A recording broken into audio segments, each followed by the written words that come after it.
It's been so long since I actually hit record on my camera that I don't even know how to do a proper intro, so we're just going to be awkward and just jump into this video.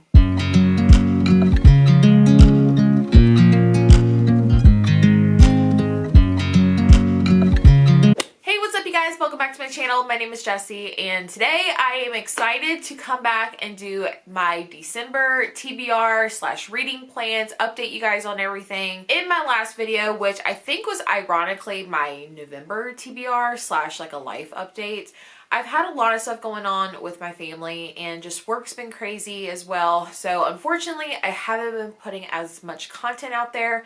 However, December, I definitely want to change that. And I feel like December is a great month to come back and actually produce more content. Just because, for one, it's a brand new month. And for two, it's the end of the year. So you're probably wondering, what's my favorite book? What's my least favorite book? And I'm ready to provide that for you. And also, it's Christmas. So it's also the most wonderful time of the year. You know, gotta throw that out there. Anyways, let's go ahead and show you what I have on my TBR and what kind of reading plans I have. In my book club, which I am in an online book club with a bunch of my friends, I'll leave the link in the description if I can remember, but we are doing another TBR challenge. It's not a team challenge, but it's just a solo challenge again. So I definitely am really excited for this challenge. I think it's really going to push me to get a bunch of books read. And it's not something I can like strategically do, so I'm excited. And if you're in the club and you know, you know. Okay. The first 3 books I have kind of have like a reason for them. So the first one is going to be Dying for Christmas by Tammy Cohen. This is my Sleep When You're Dead book club pick for December, which will be here on my channel on December 16th with one of my best friends on YouTube, Gwen. I'm so excited to have her here on a live show discussing this book. She picked this book out, and let me just tell you, I think this book is perfect and just what I need to get me excited for December. So this one is about a woman named Jessica, and she gets kidnapped, I believe. I think she gets kind of like swindled, like she's kind of like meeting this really hot guy. He could be the one, but then he like kidnaps her, basically kind of like slowly tortures her, like basically bringing her like Christmas gifts every day for the 12 days of Christmas, but they're like more and more disturbing gifts, like a box of teeth, and makes her wear like dresses that his missing wife used to wear, it things like that. So it's like super dark and twisted, but I think Jessica's also got a secret of her own.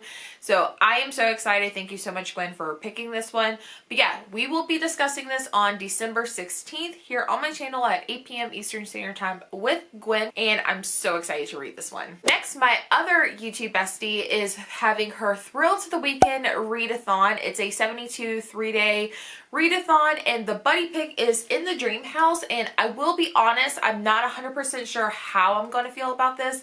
This is like a nonfiction memoir, which is not something I typically like to read. However, this is the buddy book that I would like to read, so as long as everything goes well with my TBR challenge, hopefully I will get to this one. Let's see, I think this one has to do with a girl who is in like this like psychological abusive relationship with her 2 same-sex parents.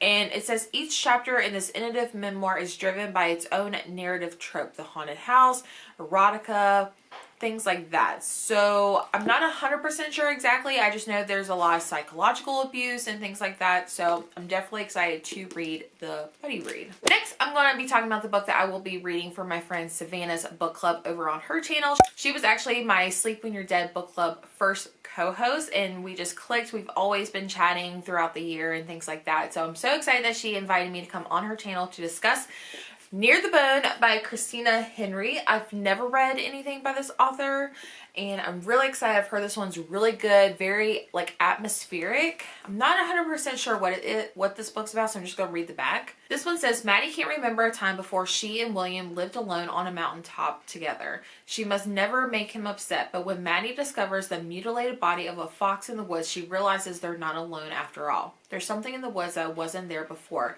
something that makes strange cries in the night, and something that with sharp teeth and claws. When 3 strangers appear on the mountaintop looking for the creature in the woods, Maddie knows their presence will anger William. Terrible things happen when William is angry. interesting. So this one definitely has like that isolated setting. Also, I think this is great for December because it's very wintry vibes. Like, look at this cover. Gorgeous. I've heard a lot of praise about this one, so I'm very much excited to read this. Okay, so the next book that I want to read, I'm actually making myself do this, and I want to reread a favorite book of mine. And I've actually been hosting a lot of reading sprints on my channel. It's every Monday night at 8 p.m. Eastern Standard Time, but recently I've been mentioning that I really want to either read Home Before Dark or The Last Time I Lied by Riley Sager. So I'm going to be rereading Home Before Dark just because this is my favorite one, and I've been thinking about it ever since spooky season just because of that haunted house element. So this will be a reread for me, but if you've never heard or read this book before, it is about a woman who basically her father wrote a horror book about their time like as they were living in a haunted house, and she's never thought the book was truly true, even though it was like a bestseller. Everyone believes the house is haunted. Well, her father passes away and she inherits the house that he never sold. So she goes back to try to find answers, but we're also getting chapters of the book that her father wrote. And I just loved this book. I know this is not everyone's favorite Riley Sager book, but this one is personally mine. So I definitely want to reread this one just to kind of get it out of my system because I've been thinking about it for a good while. Okay, so the next two I actually just got from my local library. The first one is The Woods Are Always Watching by Stephanie Perkins. I've never read anything by this author. However, I do know a lot of people typically don't like her books for some reason, and I'm not sure why. This is a YA thriller, and I believe it has to do with like two girls who go camping in the middle of the woods, and then like a hitchhiker or like a stranger in the woods appears, and that's where things go crazy.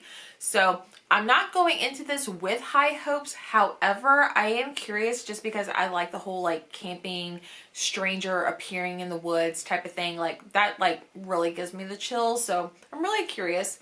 I know she's written There's Someone Inside Your Home, and I know that one got kind of a lot of hate to it. So I don't know. I'm more curious like what is it about Stephanie Perkins' writing that a lot of people don't jive with. So we will see. The next one was a total surprise. I did not realize that I even asked for this book, and apparently there was no wait for it. So, but the next book I want to talk about is The Last House on Needless Street. I have no clue what this one is about, and this is one that I am making myself not read the synopsis.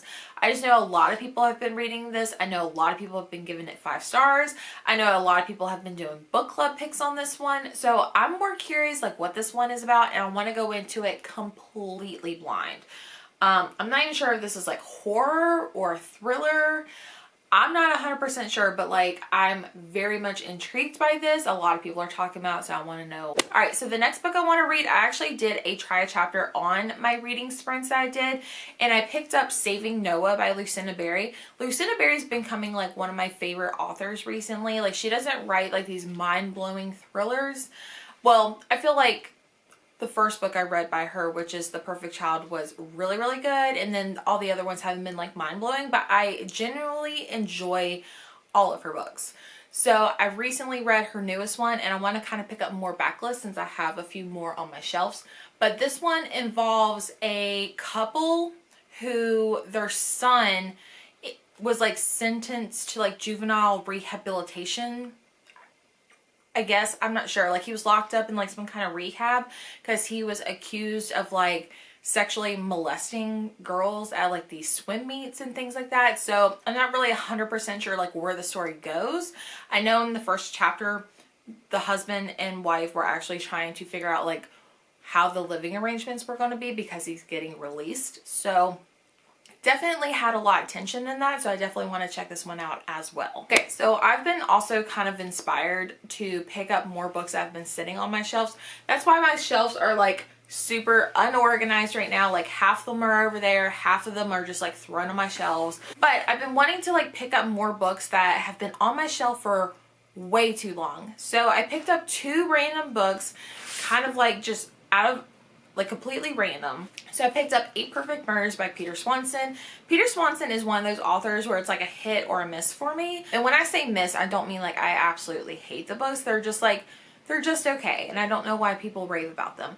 But I have read a few of his books that I really, really enjoyed. So, and one reason why I decided not to pick this one up right away after purchasing it is because I heard it spoils a lot of other classic books. Like I heard there was like a Stephen King spoiler in here, which I was like, why would someone do that? I am excited. I think since I've had this for over a year, it's out of my system. I want to read it now. It's not that big of a book either. From what I can remember, I think this guy wrote an article about like the 8 perfect murders, I think, in like classic books, and how like to get away with them. And then I think someone is out there like copying, like actually like acting out these murders that he wrote an article about. So like he's teaming up with the FBI. I'm hoping there's not a lot of like law enforcement, FBI stuff in here, but I'm ready to get this book read. So the next book that I want to read, or the next book that I want to try to read to get off my shelves, I actually decided between these 2 books because the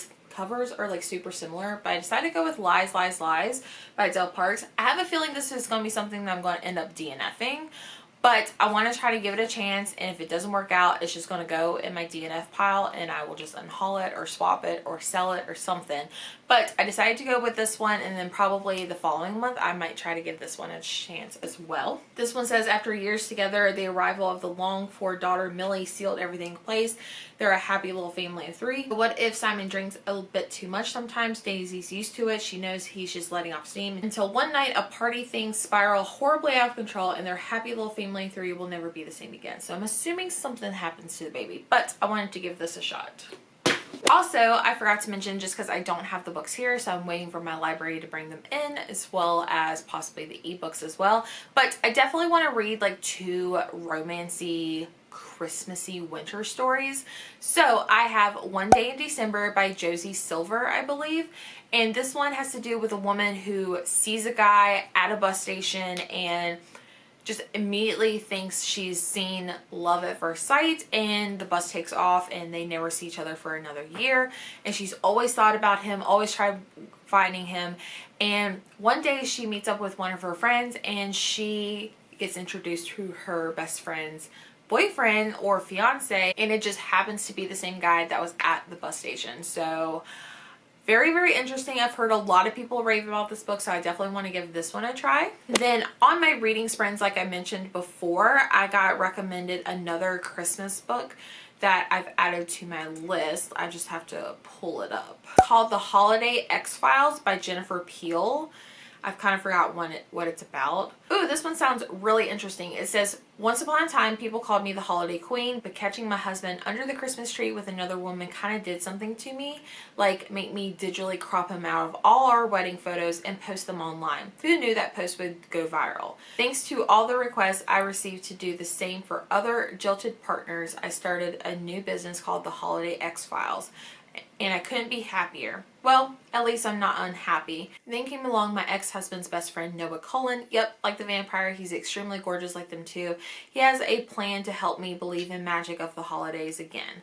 So this one sounds super, super cute. Sounds like we've got a bittered, divorced woman who is going to try to fall in love with the holidays and probably get laid a little bit. So anyways, thank you to everyone who recommended that book. I definitely am waiting for that to come in through my library. But yeah, those are all the books I plan on reading for the month of December. I hope you guys are excited as I am for the holidays, but I will definitely see you guys in the next one. Make sure you subscribe so you don't miss on another channel. We're almost to our 2,000 subscribers, and I'm so excited for what's to come. Thank you so much, and I will see you guys in the next one. Bye!